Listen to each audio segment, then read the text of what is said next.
Right now, if you live in a coastal climate, the air outside is, well, it's basically acting like a microscopic sandblaster. Yeah, that's a good way to put it. Right. It's just slowly, methodically trying to tear your house down to the foundation. Mm. And the crazy part is, the only thing standing between your living room and, like, catastrophic structural ruin is a layer of chemicals that's about the thickness of a piece of paper. A very thin piece of paper, yeah. Exactly. And, I mean, most of us just look at house painting as this weekend cosmetic chore. It's that thing you do when you get tired of looking at a beige wall. Right, you just run to the hardware store. Yeah, you grab a few gallons of something blue and you just spend your Saturday rolling it on. We think of it as decoration, like a purely aesthetic choice. And honestly, it is entirely understandable to view it that way. I mean, we treat our homes like a canvas. We assume putting on a new color is basically just putting a new outfit on the house. Right. But treating exterior coating like it's just this superficial layer, it's essentially ignoring a very aggressive war that is happening right on the surface of your walls. Well, today we are completely flipping that script. Welcome to the deep dive, where we're taking that simple, weekend chore and revealing it for what it actually is, which is a highly technical, high-stakes system of structural defense and, surprisingly, psychological optimization. Yeah, the psychology part is always what catches people off guard. It totally caught me off guard. Sure. So our sources for this deep dive are a stack of articles, service pages, and some expert blogs. They were all published in 2026 from the Dundon House Painting Company, and they're located right on Florida's Gulf Coast. Okay, let's unpack this, because to really understand why paint is so critical, you have to understand the environment it's fighting against. And the environment described in these sources is just downright hostile. What's fascinating here is how the geographic reality of a place like Dundon in Florida, it really forces us to stop thinking about paint and start thinking about surface protection. Surface protection. Exactly, because you have this salty breeze constantly rolling in from St. Joseph Sound, and salt is, well, it's highly corrosive and hygroscopic. Meaning it attracts water, right? Right. It actively pulls water to it. So you add that to the intense year-round ultraviolet radiation, the smothering humidity, the heavy seasonal rains. I mean, the UV radiation literally bombards the exterior. It breaks down the molecular bonds in standard acrylic paints. It just bakes them until they're brittle. It does. And then once it's brittle, the salt and the humidity just move right in. You're looking at an environment that actively dismantles human-made structures at, like, a cellular level. Yeah, I was reading through the descriptions of this climate, and the only thing I could picture it was like living inside a slow-motion sandblaster, but the sandblaster is inside a steam room. That is painfully accurate. It's just this relentless microscopic assault. But I do have to ask, if I go out there with a standard weekend pressure wash and just a bucket of big box store paint, is it really as futile as these 2026 experts are claiming? Because the conventional wisdom is just, paint is paint. As long as it covers the old color, the house is fine. I mean, if you treat a coastal home with a weekend DIY approach, you are essentially sealing your own doom. Wow, okay. Sealing your own doom. I'm serious. The distinction between just a common painter and a true surface protection expert, it really comes down to understanding hydrostatic pressure and microbiology. Okay, break that down for me. So moisture inevitably finds microscopic cracks in unprotected stucco or wood siding. It just does. Yeah. And once water gets behind a cheap layer of paint, the intense Florida heat turns the interior of your walls into an incubator. Oh, gross. Yeah. The moisture can't escape, so it just begins rotting the wood framing from the inside out. Okay. And it feeds massive colonies of black mold. So the damage is completely invisible until it's just way too late. Like, you might think your paint job looks totally fine, but behind that thin film of blue or beige, the structural integrity of the home is just quietly turning to mush. That is the tragic reality for a lot of homeowners who go with the budget options. A true professional understands that preparation isn't just cleaning, it's a chemical and biological intervention. Right. The sources mentioned they use specialized tools before they even start painting. Exactly. Before a single drop of product goes on a wall, they are walking the perimeter with moisture meters. They test the substrate to see exactly how much water is already trapped inside. Because if you just paint over trapped water... You're just trapping the rot inside the building envelope, yeah. They apply chemical biocides to neutralize dormant mildew spores deep in the pores. They scrape away compromised layers, and they apply specialized masonry sealers. Bypassing those steps guarantees your paint will peel faster, but worse, it means active rot is just sitting in your walls. Which brings us to the actual chemical armor itself. Because once you've completely neutralized that coastal battlefield and established a sterile surface, you have to choose your weapon. And reading through these case studies, it is incredibly clear that there is no universal paint.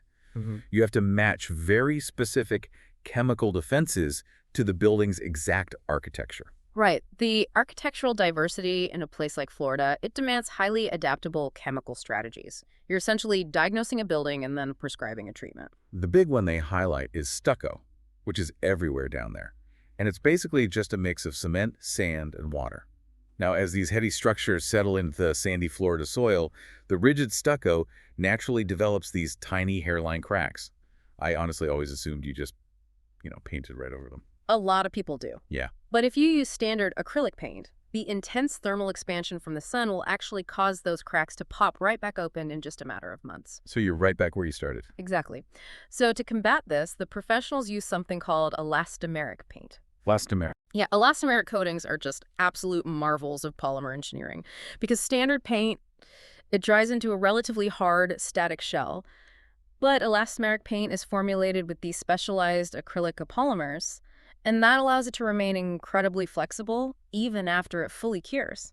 The sources say they apply it up to 10 times thicker than standard paint. 10 times thicker, yeah. And it genuinely possesses elastic properties. So as the building physically expands in that brutal afternoon heat and then settles back down at night, the paint actually stretches over those hairline cracks like a rubber band. Right. It maintains a totally waterproof, continuous seal across the whole facade. It acts as a dynamic, rubberized membrane. It moves with the building rather than, fighting against it. Well, here's where it gets really interesting. If elastomeric paint is this ultimate 10 times thicker, stretching, impenetrable, waterproof armor, why not just slather it over absolutely everything? I mean, the sources mention these historic mid-century ranches down there that feature a mix of composite siding and porous clay brick. Why not just coat the brick in elastomeric paint and make the entire house an invincible fortress? See, this raises an important question about the fundamental physics of different building materials. We tend to view houses as static, lifeless objects, right? Yeah, it's just a box we live in. But they actually need to interact with the atmosphere around them. The critical concept here is breathability, especially when we're dealing with masonry. Breathability.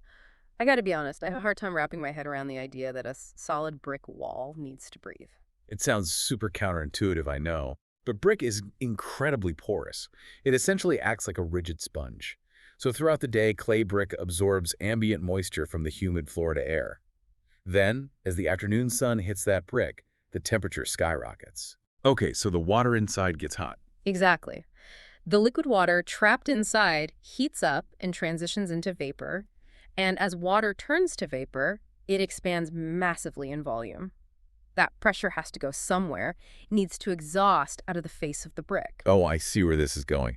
So if I've taken my invincible rubberized elastomeric paint and completely sealed the outside of that brick, I basically just built a pressure cooker. You have. The vapor drive pushing outward from the heated brick is incredibly powerful. Because elastomeric paint is designed to be highly impermeable to liquid, it also severely restricts vapor transmission. The pressure just builds and builds behind the paint layer until it forcefully erupts. Erupts, like it blows the paint off. Worse, the technical term is spalling. The trapped vapor literally blasts the face off the brick. You are kidding me. It breaks the brick. It shatters the outer layer. Over a few seasons, your historic brick will literally crumble into dust just because you tried to waterproof it a little too aggressively. That is wild. So for mid-century brick, professionals deploy spiralized mineral-based paints or siloxane primers. These chemicals actually penetrate and petrify inside the masonry. Petrify? Yeah, they harden inside the pores. They shed liquid rainwater on the outside, but their molecular structure remains open enough to allow vapor to just pass freely from the inside out. That is just crazy to think about. You could systematically destroy the structural integrity of a historic home just by choosing the wrong polymer at the hardware store. Easily. And the complexity doesn't even stop at masonry. The texts mention coastal stilt homes, which have these huge amounts of multi-story wood decking and siding. Yeah, wood introduces an entirely different set of biological challenges because unlike stucco or brick, wood is highly hygroscopic, meaning it actively takes on and releases water based entirely on the ambient humidity. It changes its physical dimensions drastically. Right, it swells up huge when the humidity is high, and then it shrinks down during dry spells. Exactly. So you need flexible coatings specifically formulated with different binders to ride that constant expansion and contraction. Otherwise, a rigid paint just snaps, it flakes off, and it leaves the wood completely exposed to the salt and the rain. It really highlights how technically demanding this profession is. But having the perfect chemical formulation mapped out for every specific substrate on the house, I mean, that's completely useless if the physical application is flawed. Oh, 100%. Application is everything. Let's talk about that physical application process, because the rigor described in these 2026 texts is intense. They don't just show up, tape some newspaper over the windows, and start spraying. The protocol involves chemical etching to open the pores of the masonry, meticulous masking, and this one detail that really stood out to me, trenching. Ah, trenching, yes. Trenching around the foundation line is one of the most critical yet frequently skipped steps in exterior protection. They actually take shuttles and dig a trench around the entire perimeter of the house, right where the wall meets the dirt. They do this to expose the foundation below the soil line, which honestly sounds like exhausting labor. It is. But soil holds a tremendous amount of water. If you only paint down to where the grass meets the wall, you leave the subterranean foundation totally exposed. So the water just sneaks in under the paint. Exactly, through capillary action, which is the exact same mechanism a tree uses to pull water from its roots to its leaves. The porous concrete foundation pulls moisture up from the damp soil. It bypasses your beautiful paint job entirely and draws water straight into the walls. By trenching, professionals can extend that waterproof elastomeric membrane below the soil line. It cuts off the capillary action at the source. That is a level of building science you do not get that with a guy in a truck offering budget weekend services. No, you don't.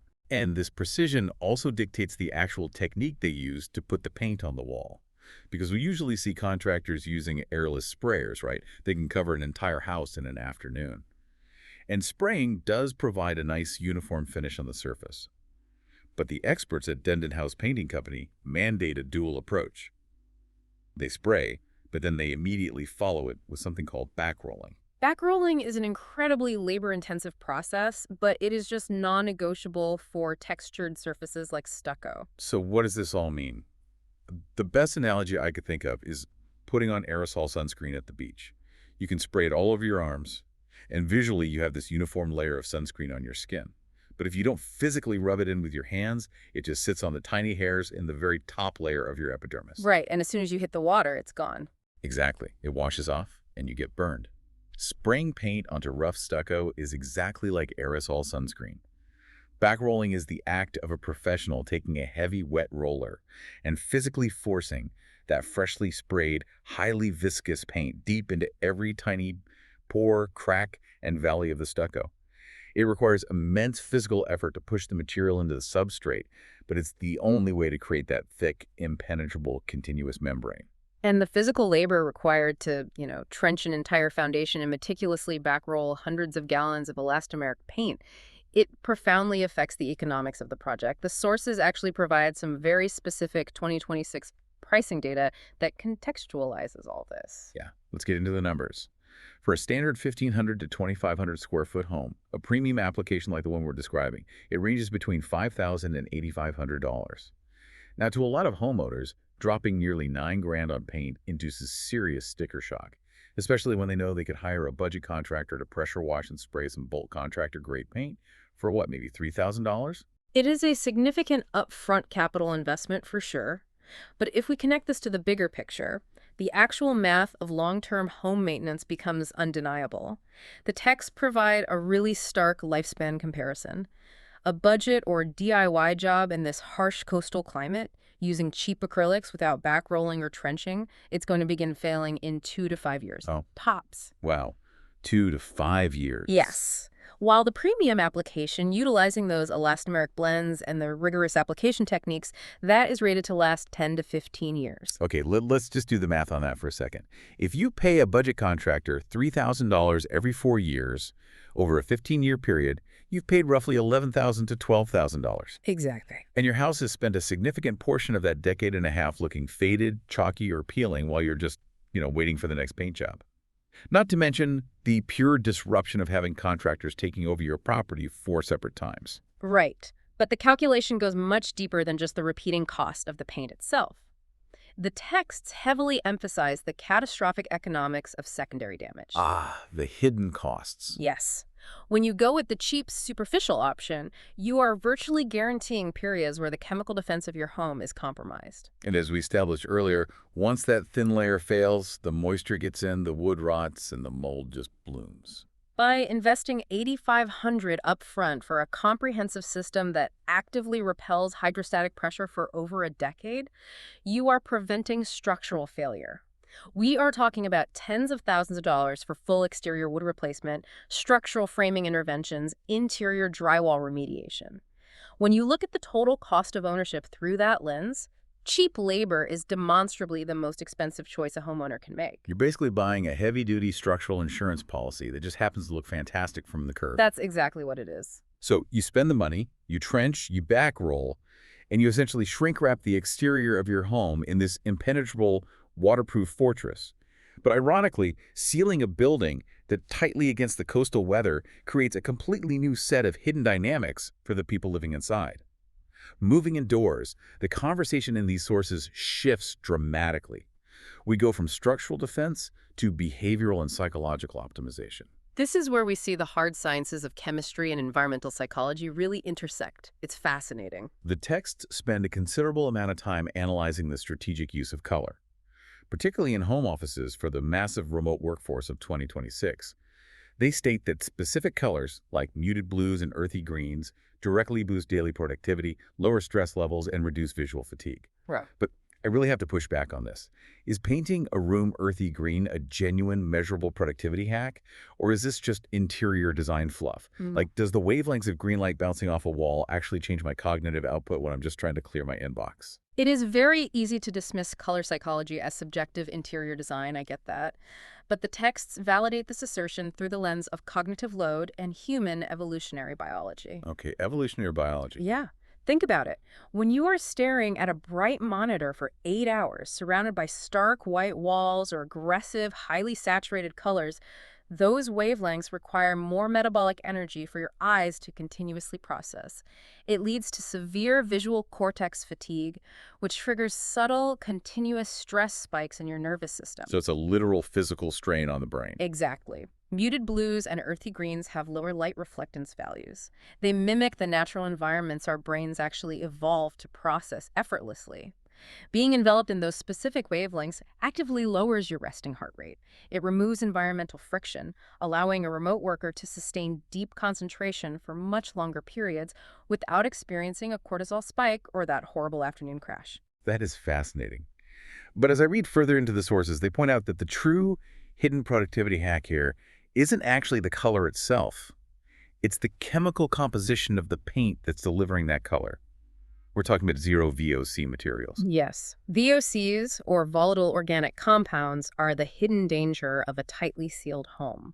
Most of us know VOCs as that classic new paint smell, right? We associate it with a fresh, clean room. But that smell is actually chemical off-gassing.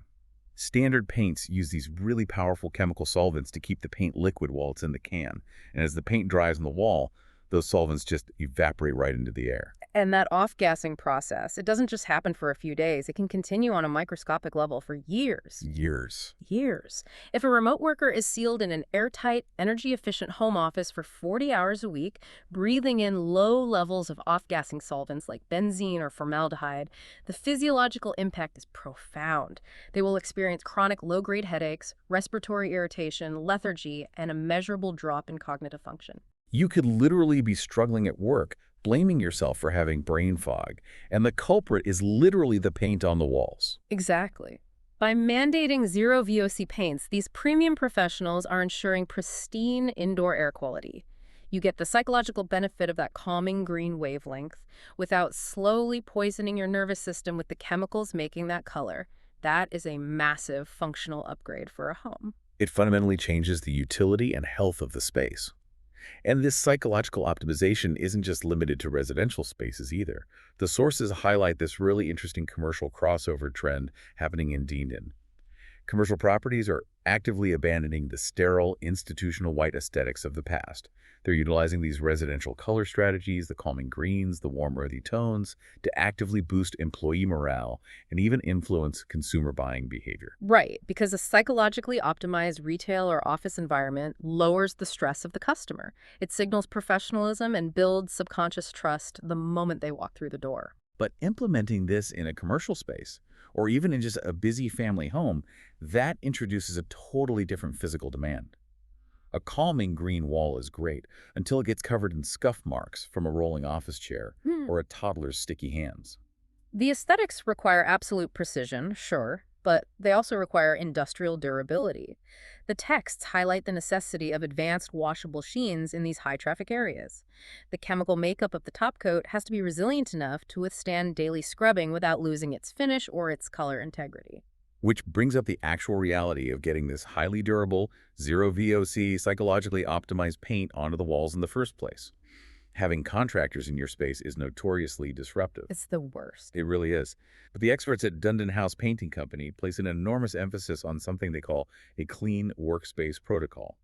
They detail the use of specialized dust containment systems, heavy-duty drop cloths to protect hardwood floors, and most importantly, they mandate the stowing and removal of all tools at the end of every single workday. That is so rare. It's all about respecting your daily routine. If you're a remote worker or a retiree, you do not want to live in a construction zone for a week. It just proves that premium service isn't just about the final product, it's about engineering a low-stress process. From the initial moisture testing on the exterior stucco to the daily sweeping of the interior floors, the entire operation is designed to eliminate friction for the homeowner. Which honestly brings this entire deep dive full circle. The next time you're driving through your neighborhood and you see a house with fading, chalking, or peeling paint, you know now that you aren't just looking at someone who neglected their weekend chores or, just chose an ugly color. You are witnessing a failing chemical defense system. You're watching a structure actively losing its battle with the environment. To sum up what we've explored today, paint is structural armor. The specific chemistry of that armor has to match the exact building material. The rigorous application technique, the trenching and the backrolling, dictates if that armor will actually hold. And when you move inside, the specific interior color and chemical makeup actively shape your daily cognitive function and physical health. It is an incredibly high-stakes science. It truly is. And there is one final fascinating detail from the text that kind of points toward the future. The sources note that lighter exterior colors, specifically bright whites, they actively reflect intense UV radiation. This albedo effect literally bounces the solar heat away from the building, which drastically reduces the demand on the home's air conditioning system. Wow, just by being white. Yeah. And as global temperatures continue to rise and extreme prolonged heat waves put more and more catastrophic strain on our regional power grids, it leaves you wondering, could we see a near future where the exact color, reflectivity, and chemical composition of your home's exterior is no longer just a personal aesthetic choice, but a strictly regulated public utility mandate just to prevent the grid from collapsing? That is a wild thought to leave on. Thank you so much for joining us on this deep dive. Keep questioning the everyday things around you because as we learned today, sometimes what looks like a simple coat of paint is actually the only thing standing between your home and total ruin.